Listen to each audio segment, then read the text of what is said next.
City girls never need car keys. They need cab fare and Metro cards. City girls don't want cars or to have to hunt for parking spaces, but they all know the parking prayer for when their boyfriends or husbands trying to impress them drive them around on dates. Here's the parking prayer. Hail Mary, full of grace, please help me find a parking space. That prayer is passed from Catholic girls to Jewish girls to Muslim girls to the Baha'i and back again, and said in silence while boys and men curse loudly in the driver's seats they occupy. City girls need fast strides and the kinds of eyes that see everything with their wide, take-it-all-in peripheral vision. City girls make no eye contact with passing strangers. Rural girls come to the city and say, I ought to be able to dress any way I want, and those boys shouldn't be shouting obscenities at me no matter what the F. That was the conversation that night after both girls got back to the beige-painted, L-shaped studio they shared. Janice was a playwright whose most exciting experience had been making love on the edge of a lake as a tornado's black funnel cloud tore down the opposite shore. City girls have sympathy for that rural girl point of view, but basically, they're more pragmatic. City girls think, don't be in the wrong place at the wrong time, wearing the wrong things in front of the wrong people. Janice, when you come from Kansas and you move to New York, you don't wear practically nothing walking down the street and expect not to be harassed. Amina poured them each a glass of wine. But this is the big city, Janice yelled angrily. 5 guys on a hot summer day, drinking beer in Hell's Kitchen, Amina continued quietly and calmly. It's an unspoken rule of the urban environment. Maybe I should have put that in the suggestion section of our roommate contract, especially for roommates from west of the Hudson. Young women made their little squinty-eyed cat faces at each other and took a sip of wine, agreeing to disagree. City girls avoid the potential excitement of walking down a deserted subway tunnel where they might be stopped and ask for all the money in their bag, or worse. City girls take out their cell phones if they hear footfalls too close behind them on a silent street.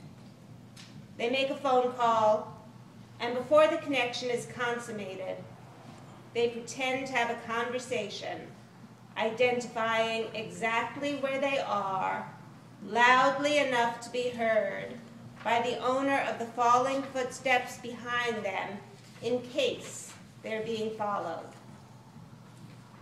City girls make more decisions in every single moment of their waking lives than rural girls make in a month of afternoons on the edge of a still lake in the eye of an oncoming storm.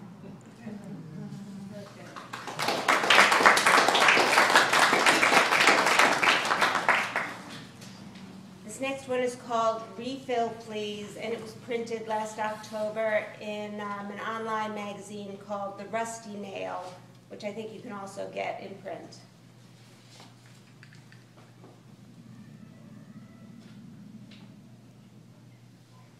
Ring. You have reached the answering service for North Atlantic Neurosurgery Associates, a recording stated. Please hold on. There were so many things that she had been thinking she would say to the answering machine. Hello, this is Natalie Silverman. I've been trying to get my prescription filled for over a week. Trazodone, 100 milligrams. The anti-seizure. Maybe you recall, you did my brain surgery last spring. Perhaps you're busy doing more brain surgery. I hope so. That's why I went to you in the first place, because I heard you had a lot of experience doing brain surgery. So I hope you keep it up, in case I need you again. In the meantime, I need the anti-seizure medication. I think I'm supposed to be on it for life. Isn't that right? I called the pharmacy over a week ago, just over a week ago. They said they faxed you the message. They said they faxed it to you more than once. Then they said they called your office. Tonight, they only gave me one more tablet and they told me to call. Yes, the nice young Indian pharmacist told me to call. He said, the doctor's response is often better if the patient calls. So I'm calling. It's so annoying to have to go down there every day or every other day this week and just get 1 or 2 pills. I'm sorry, there's still a balance of over $8,000. Seriously, I spoke to your office and I called my insurance. You know, I don't have that insurance anymore because my employer changed insurance companies, but I called the old insurance company. I hope you don't hold that against me, because I'm trying to take care of it. Anyway, if you can't give me the seizure medication anymore, and I have a seizure, I hope it kills me, because I just can't take it anymore. My daughter is a senior in high school, and when you did the brain surgery, I felt I had to see her get closer to graduation. But now she's so close, I'm sure she's going to make it, and her father will see to it that she gets into college somewhere, even if it's community college. Though I know she wants to go to a private college, and she's really smart, and she was president of her junior class, and in Model UN, and directed the class play and everything. So if I happen to die, then maybe she can get the life insurance and go to the private college that she wants. So doctor, you know what? You play God. If you decide to fill the prescription, you call me. You have my number in your files. They gave me one more tablet for tonight. I'm not going to go back. I'm going to leave it up to you and kiss it up to God, because it's either my life or my daughter's college education. Yeah, I can see it clearly now. The brain bleed was a blessing. Natalie's thoughts were interrupted by a voice. Hello, this is the service. May I take a message? Yes. This is Natalie Silverman. I'm a patient. Could you have the doctor call in my prescription for Trazodone 100 milligrams to the pharmacy at 943-782-8700?